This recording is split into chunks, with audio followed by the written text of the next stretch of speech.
bore you.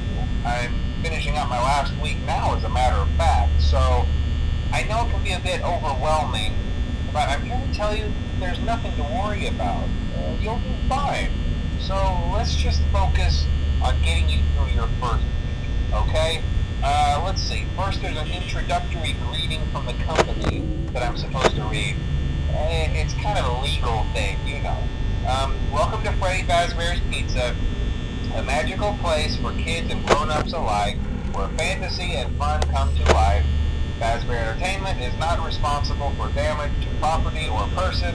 Upon discovering that damage or death has occurred, a missing person report will be filed within 90 days or as soon as property and premises have been thoroughly cleaned and bleached and the carpets have been replaced. Blah, blah, blah. Now, that might sound bad, I know, but there's really nothing to worry about. The animatronic characters here do get a bit quirky at night, but do I blame them? No. If I were forced to sing those same stupid songs for 20 years and I never got a bath, I'd probably be a bit irritable at night too. So remember, these characters hold a special place in the hearts of children and we need to show them a little respect, right? Okay. So just be aware, the characters do tend to wander a bit. They're left in some kind of free roaming mode at night. Something about their servos locking up if they get turned off for too long. They used to be allowed to walk around during the day too, but then there was the bite of 87. Yeah, it's amazing that the human body can live without the frontal lobe, you know? Now, concerning your safety, the only real risk to you as a night watchman here, if any, is the fact that these characters, if they happen to see you after hours, probably won't recognize you as a person.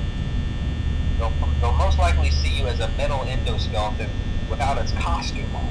Now, since that's against the rules here at Freddy Fazbear's Pizza, they'll probably try to forcefully stuff you inside a Freddy Fazbear suit. Now, that wouldn't be so bad if the suits themselves weren't filled with cross beams, wired, and animatronic devices, especially around the facial area. So you can imagine how having your head forcefully pressed inside one of those could cause a bit of discomfort and death.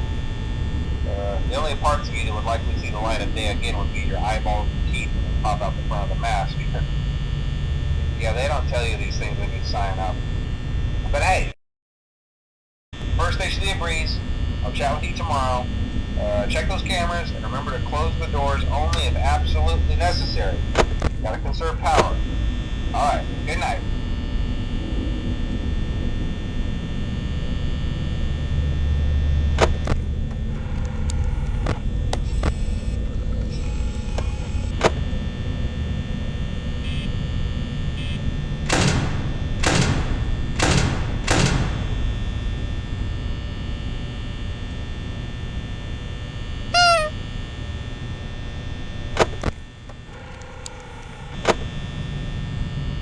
Yeah.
ahead today too.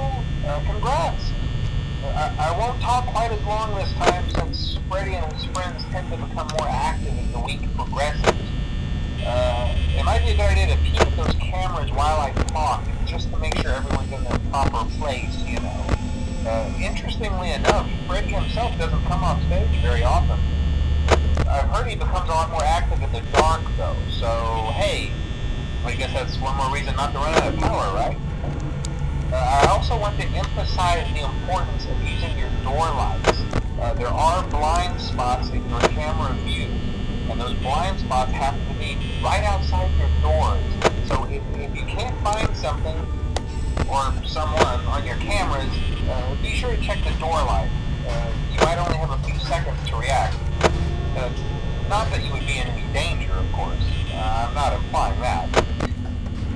Also, check on the curtain in Pirate Code from time to time. The character in there seems unique in that he becomes more active if the cameras remain off for long periods of time. I guess he doesn't like being watched. I don't know. Anyway, I'm sure you have everything under control. Talk to you soon.